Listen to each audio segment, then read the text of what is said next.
ECA Tamil Nadu presents Elexpo 2026, Tamil Nadu's premier exhibition on electricals, electronics and power. Explore 250 plus exhibitors, big brands and live demos. Interact with industry experts, build dealership tie-ups and stay ahead. தமிழ்நாட்டில்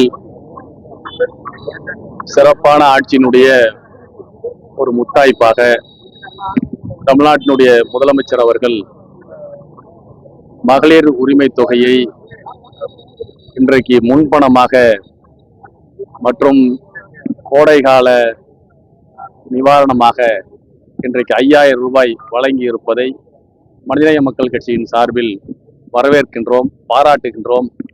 இது கிராமத்தில் வாழக்கூடிய சாதாரண சாமானிய குடும்ப பெண்களுக்கு ஒரு மிகப்பெரிய மன மகிழ்ச்சியை உண்டாக்கியிருப்பது மட்டுமல்ல, கிராம பொருளாதாரத்தை உயர்த்தக்கூடிய ஒரு அருமையான ஒரு பணியை தமிழ்நாட்டினுடைய முதலமைச்சர் அவர்கள் இன்றைக்கு முத்தாய்ப்பாக செய்திருக்கிறார்கள். அதனை மனிதநேய மக்கள் கட்சியினுடைய சார்பில் வரவேற்கின்றோம், பாராட்டுகின்றோம். அதற்கு எந்த தார்மீக உரிமையுமே இல்லை. 11 ஆண்டு கால பாஜகவினுடைய ஒன்றிய அரசு இந்திய மக்களுக்கு என்ன செய்தது என்று பட்டியல் போடக்கூடிய அளவிற்கு ஒரு நல்ல திட்டம் கூட அவரிடத்தில் இல்லை.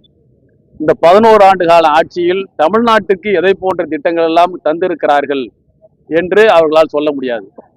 இந்த எய்ம்ஸ் என்கின்ற ஒரு கல்லூரியை கட்டுவதற்கே நாம் என்னை போன்ற போராட்டங்கள் எல்லாம் முன்னெடுத்தோம், எவ்வளவு பெரிய பிரச்சனைகள் எல்லாம் நாம் அதுக்கு எதிர்கொண்டோம் என்பதை நாம் இன்றைக்கு நேரடியாக சென்று கொண்டிருக்கிறோம்.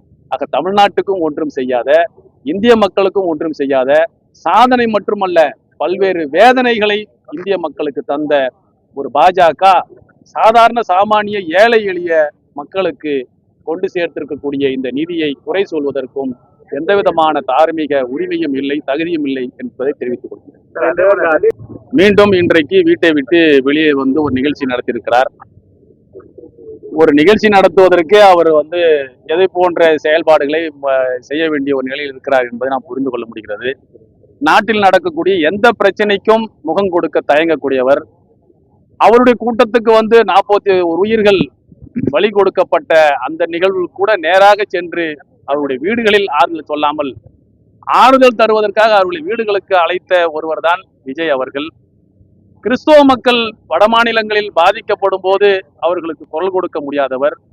திருப்பரங்குன்றத்தில் நாங்கள் அயோத்தியை உருவாக்குவோம் என்று கலவர கும்பல்கள் முழக்கமிட்டு அங்கே பிரச்சனையை உண்டாக்கிய போது அந்த மக்களுக்காக வேண்டி களத்தில் நின்று அதற்கு எதிராக கருத்து சொல்ல தைரியமற்றவர்.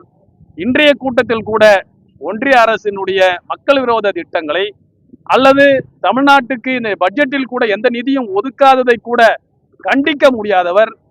இன்றைக்கு அவர் திராவிட முன்னேற்ற கழகத்தை தன்னுடைய எதிரியாக காட்டிக்கொள்வது நகைப்புக்குரியது.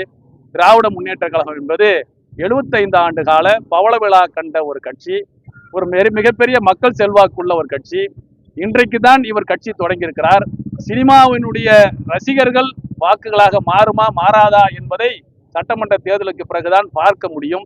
எனவே அவர் கொஞ்சம் அடக்கி வாசிப்பது நல்லது என்றே நாங்கள் கருதுகிறோம். யார் கட்சி தொடங்கினாலும் அவர்களுக்கான உரிமை இந்த நாட்டில் ஜனநாயக உரிமை இருக்கிறது, அதுல எந்த மாற்று கருத்தும் இல்லை. இன்றைக்கு இந்தியாவினுடைய பிரச்சனை என்ன, யார் எதிரிகள் என்பதை முதலில் எந்த தலைவராக இருந்தாலும் புரிந்து கொள்ள வேண்டும். இன்றைக்கு பாசிசம் தமிழ்நாட்டில் வாசலில் அமர்ந்திருக்கிறது. எப்படியாவது சங் பரிவார பாசிசத்தை ஆட்சி கட்டில் அமர்த்திவிட வேண்டும், தனக்கு ஆதரவான ஒரு ஆட்சியை கொண்டு வந்துட வேண்டும் என்ற திட்டத்தோடு பாசிஸ்டுகள் இன்றைக்கு தமிழ்நாட்டினுடைய வாசலில் உட்கார்ந்திருக்கும் போது அதை எதிர்த்து பேசுவதற்கு தைரியமற்ற, தன்னுடைய கொள்கை எதிரிகளாக சொல்லக்கூடியவர்களை எதிர்த்து ஒரு வார்த்தை கூட சொல்ல தயங்குவர். எங்களுடைய கொள்கை தலைவர் என்று சொல்லக்கூடிய தந்தை பெரியாரினுடைய மொழியிலோ அல்லது பேரறிஞர் அண்ணாவினுடைய வார்த்தைகளையோ பேசுவதற்கு துணிவற்றவர். எதை போன்ற மாற்றங்களை கொண்டு வருவார் என்று நாங்கள் நம்புவது அதற்கான வாய்ப்பே இல்லை. அண்ணா சாலையில் நடப்பவர்கள் எல்லாம் அண்ணா வழியில் நடப்பவர்களா என்று கவிக்கு அப்துல் ரஹ்மான் அவர்கள் கேட்பார்கள். அதைத்தான் நாங்கள் கேட்க விரும்புகிறோம். கொள்கை தலைவர்களாக நீங்கள் ஏற்றுக்கொண்டோம் என்று சொல்வதாலேயே நீங்கள் அந்த கொள்கைகளின் வழியாக நடக்கிறீர்கள் என்றால் எங்களை ஏற்றுக்கொள்ள முடியவில்லை. கொள்கை எதிரிகள் என்று சொல்லக்கூடியவர்களை எதிர்த்து பேசுவதற்கு துணிவற்றவர். நீங்கள் தமிழ்நாட்டு மக்களை பாதுகாப்பீர்கள் என்பதற்கான எந்த நம்பிக்கையும் இதுவரைக்கும் விஜய் இடத்திலிருந்து வெளிப்படவே இல்லை. எனவே விஜயை நம்ப முடியாது.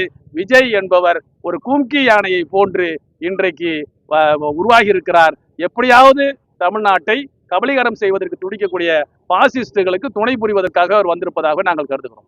ECA Tamil Nadu presents Elexport 2026, Tamil Nadu's premier exhibition on electricals, electronics and power. Explore 250 plus exhibitors, big brands and live demos. Interact with industry experts, build dealership tie-ups and stay ahead.